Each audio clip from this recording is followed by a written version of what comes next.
author of the Smoothie Book, and I'm here to talk to you every week about nutrition topics. So this week, we're going to be talking about sour cream. We'll talk about what it is. We'll talk about the history and some background information. We'll talk about other products similar to sour cream, like yogurt, creme fraiche, things like that. We'll talk about health information and how to store sour cream. And then we're going to make a recipe for vegan sour cream. So, lots of exciting things for the show today. Thank you for joining in. If you have any questions or comments about the topic for today, please add them to the chat, and I love to have a conversation. So, here we go. Let's talk sour cream. Sour cream, what is it? So, sour cream is a dairy product made when cream is, when bacteria, lactic acid producing bacteria, is added to cream, and then therefore makes it sour, ferment a little bit, and gives it that sour, tangy taste that we all associate with sour cream. Processed sour cream, a lot of times, so that's kind of the natural way to make it. Processed sour cream also could have a lot of additives and preservatives added to it, such as whey, such as modified food starch, some locust bean gum, sodium phosphate, sodium citrate, guar gum, carrageenan, calcium sulfate, potassium sorbate, all kinds of things that could be added to it. So if you want a pure product, make sure you read the ingredients and you'll find out.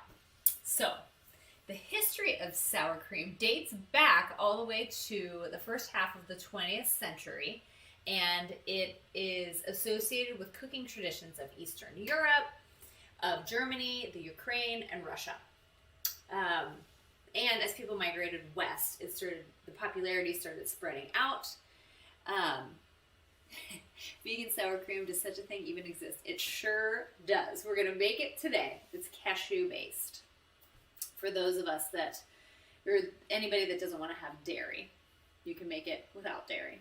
Not exactly the same, but similar.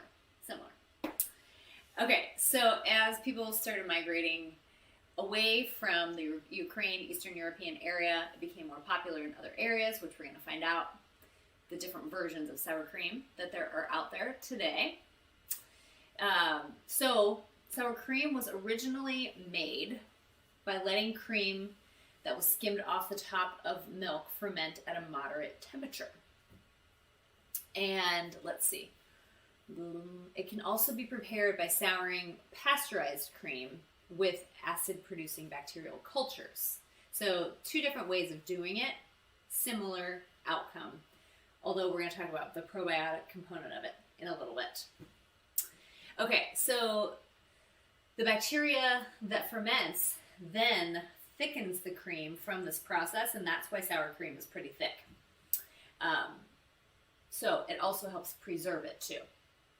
So today, commercial sour cream is made from light cream, so cream that is 18 to 20% fat, milk fat. And then it's pasteurized, and then it's inoculated with that lactic acid producing bacteria. So, interesting process. After that, the cream is ripened for 14 to 16 hours at 72 degrees, and then it's chilled and aged for 12 to 48 hours. And the bacterial action thickens the cream and adds that tangy flavor and makes it into what we know as sour cream. So that's pretty interesting. I never really thought about the process of sour cream. And of course we know sour cream is used to make dips. It's used to top things like soups and nachos. It's also used in baking to make very tender baked products. I've made a really good blueberry coffee cake with sour cream in it, and it is very tender. So, very, very good. So, let's talk about fat content. So, regular sour cream, without any, it doesn't say like low fat or anything like that, just regular whole milk sour cream, is made, or whole sour cream, I guess, is made from cream that is at least 18% milk fat. The U.S. Food and Drug Administration, the FDA, says in order to call something sour cream, it has to have at least 18% milk fat. So it is considered a higher fat product because of that. Then there are lower fat versions, and those are usually made with half and half, which is 10.5% milk fat. And then there are fat-free versions of sour cream, which always have some sort of preservative or binder or gum, or, like the guar gum or carrageenan or something, the food starch, to thicken it. Because if it's made with fat-free milk, it's going to be pretty thin. So, and also there are the vegan versions. So there are soy-based versions, there are cashew-based versions, like what we're going to make today. So it's not exactly sour cream then, but it has the consistency of sour cream. So those are the different fat contents of sour cream. So let's talk about the difference between sour cream, creme fraiche, crema, yogurt, and clabber, which I just learned about what clabber is. So 4 different products that are similar to sour cream, but they're all a little bit different. Okay, so creme fraiche. Creme fraiche is the French version of sour cream. It is a little bit, it's made kind of similar. They're both dairy products, and they're made with bacteria that thickens the cream to give it that tangy flavor. But creme fraiche has more fat, and it's better for high heat cooking. It's a little bit more stable because of the high fat content. And sour cream is typically more tart than creme fraiche. Creme fraiche is definitely milder in flavor. I feel like it's a little thinner as well, but so that's the difference between French creme fraiche and sour cream. And then there is crema, which is the Mexican version of sour cream, used a lot in Mexican cooking. And so the sour cream has the at least 18% milk fat, 18 to 20% usually, and a little bit more acidic and thicker than crema, which is 30% fat and isn't quite as sour, and it's a lot thinner. You can we have some at our house sometimes, and you can almost kind of pour it. It almost looks like the kefir, that yogurt drink that you can pour. It's kind of almost like that. It's a lot thinner but smoother. And then in Tex-Mex cuisine, sour cream is also often used to replace the crema for things like nachos, burritos, guacamole, things like that. Clabber. I just learned what clabber is. It's a type of soured milk.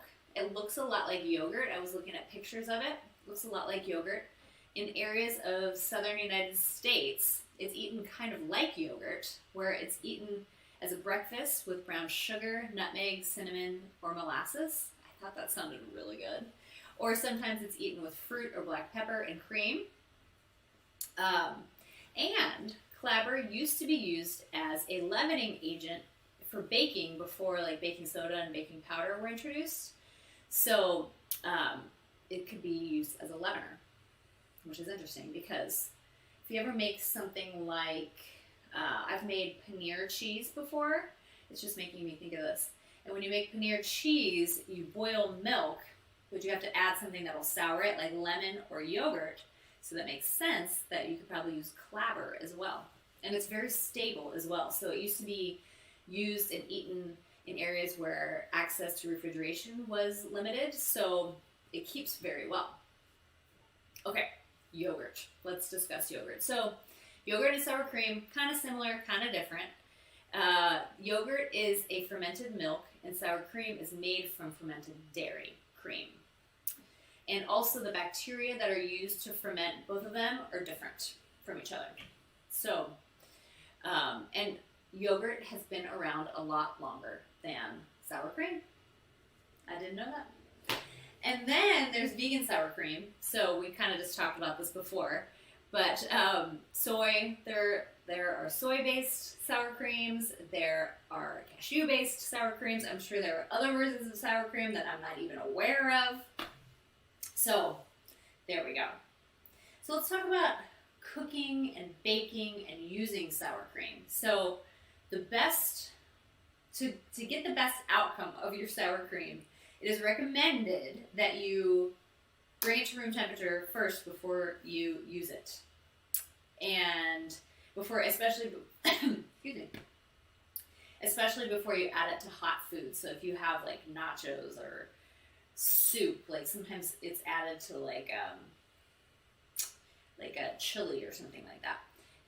Bring the sour cream to room temperature before you serve the soup so that it doesn't kind of separate.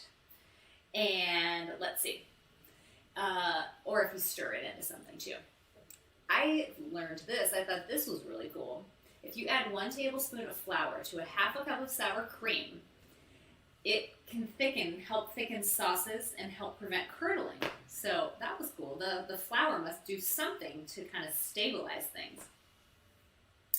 But yes, usually sour cream is used to top things that are already cooked, although it is a great addition to baked products, like the coffee cake that I was talking about before. That is so good. I would love to make that on the show sometime. It kind of takes a long time to make the coffee cake, but it's super, super good. Okay, so let's talk health information. I have 6 pieces of health information about sour cream. Before we get into that, I do want to say, sour cream is a high-fat product. Not that I have anything against fat, but most places recommend just using it in moderation, but it does still have some nutritional value to it. So let's discuss those things. Okay, so some varieties of sour cream have probiotics, and we know probiotics are good for us. They help our digestion, they help our immune system, all of that good stuff. So most of the time, sour cream does not have probiotics because it's made with pasteurized dairy. But there are some companies and some products that haven't, or that maybe add it after the pasteurization, or let it ferment naturally. So if you're interested in that, I think I read that Nancy's brand, she makes a lot of yogurts and things like that. They make a sour cream that has been naturally fermented where you still get those probiotics. So if you're looking for that with your sour cream, look in like the health food section or like the natural section or Whole Foods or anything like that, and you might find a sour cream with probiotics, which bonus. That is a bonus. Okay, number 2. Sour cream may help with the absorption of fat-soluble vitamins. So the fat-soluble vitamins are vitamin A, D, E, and K, which are important, essential for our health. And they're found in lots of foods, and it's super beneficial if you have those foods with fat alongside them. So, not saying that you always have to have sour cream to absorb your fat-soluble vitamins. You can also have things like olive oil. You can have things like avocado, any kind of good fat too, but sour cream is also an option. So, that is something to keep in mind. So yes, so the fat is important to have alongside foods with the vitamin A, D, E, and K in them. So there we go. Okay, number 3. Sour cream is particularly high in vitamin A, and it's in the most bioavailable form, the retinol form. So bioavailable just means that our body can absorb it and do good things with it more easily in certain forms. So it's the most bioavailable form. So vitamin A, we know, is essential for our vision, for our immune system, and optimal for our bone growth. So in regards to eyes, it helps prevent macular degeneration, which is something which is an age-related eye issue that we might run into. So vitamin A can help that. And also, vitamin A is an antioxidant, helps our immune system, very important for us as well. And let's see. So, not that we're eating half of a cup of sour cream all that often, but a half a cup of sour cream has about 16% of our daily value of vitamin A. So, there's something there. Okay, sour cream is also a good source of phosphorus. Phosphorus, after calcium, is the most abundant mineral in our body, and the majority of that is in our bones. So it plays a role in strengthening and maintaining our bones, maintaining good bone health, and also strengthening and maintaining good dental health. So that's important too. Phosphorus is important in our life. Sour cream has it. Okay, so sour cream is also a really good source of riboflavin, which is vitamin B2.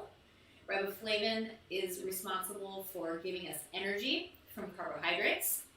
Once we process carbohydrates, gives us energy.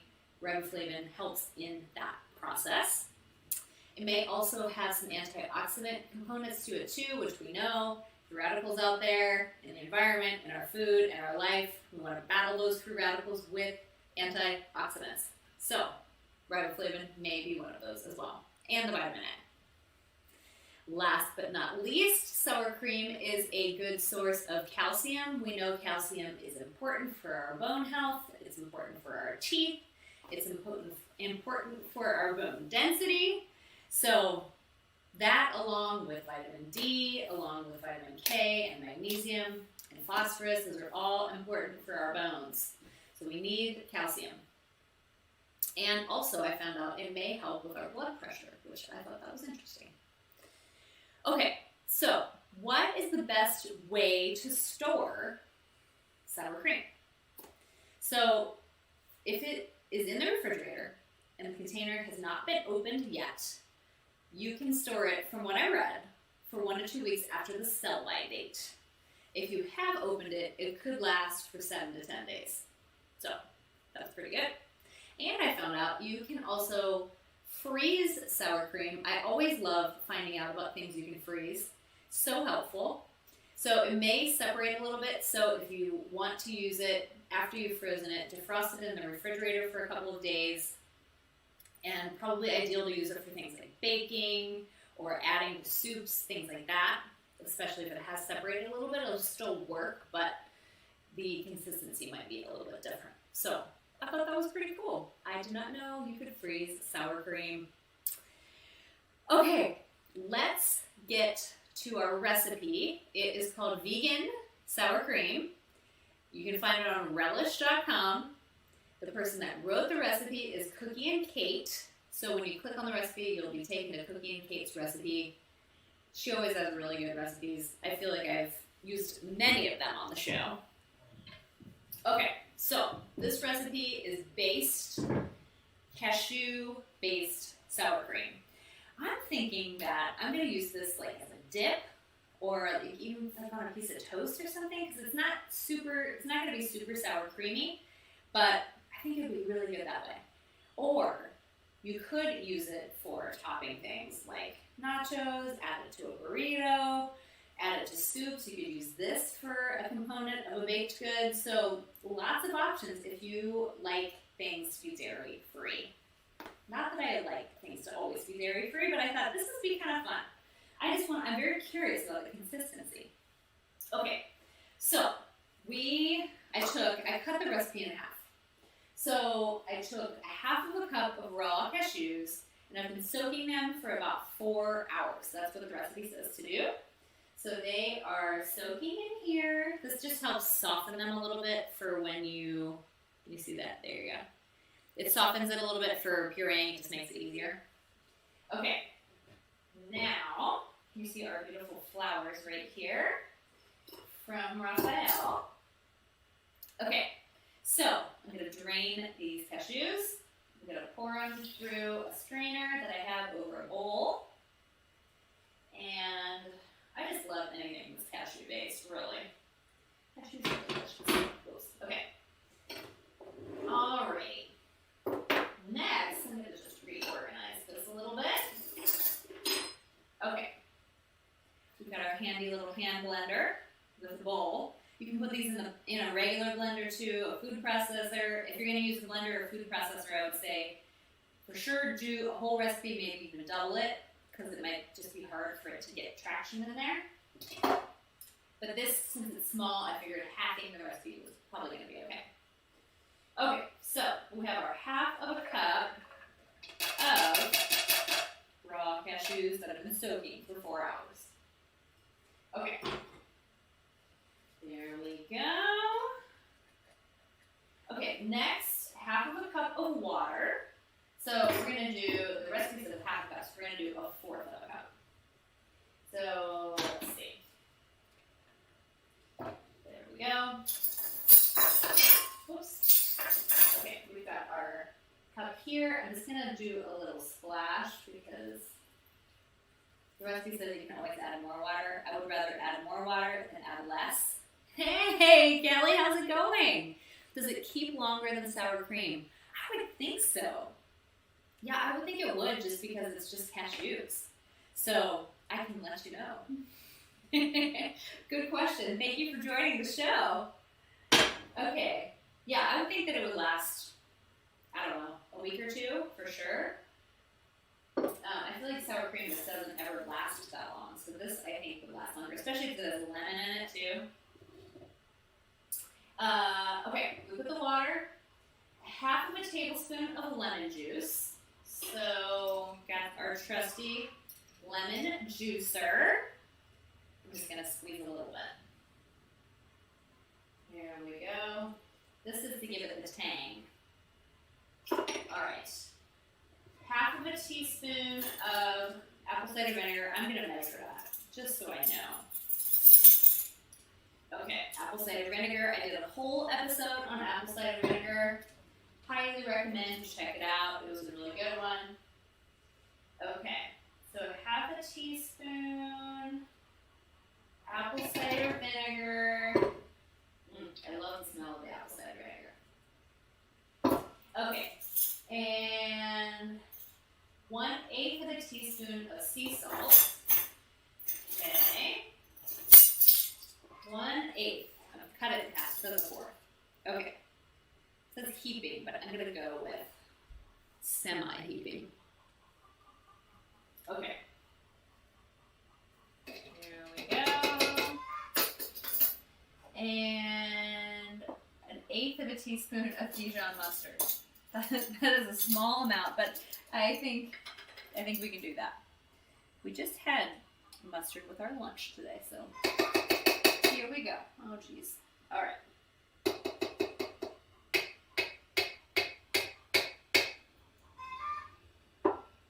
Use the spoon to get the rest of it off. All right. I don't know if you can hear our chickens in the background. They are squawking. Okay.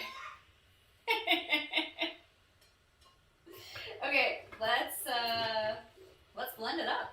Let's see. Okay, ready?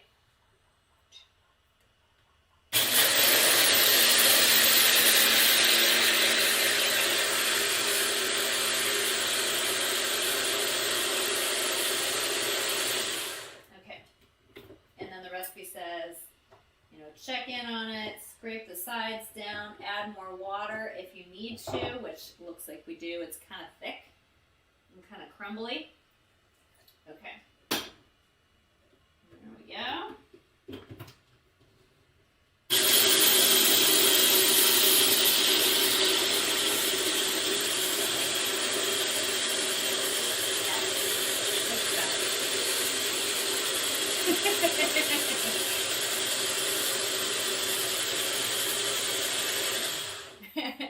I just saw your comment, Kelly. I know, the chickens do sound like little children as well. Squawking away. Okay, oh yeah, this is nice. This is like, it almost looks like hummus. Let's see. Really interesting. That is really, really good. I think that would make a really nice addition to a sandwich. I'm going to take another taste. Or,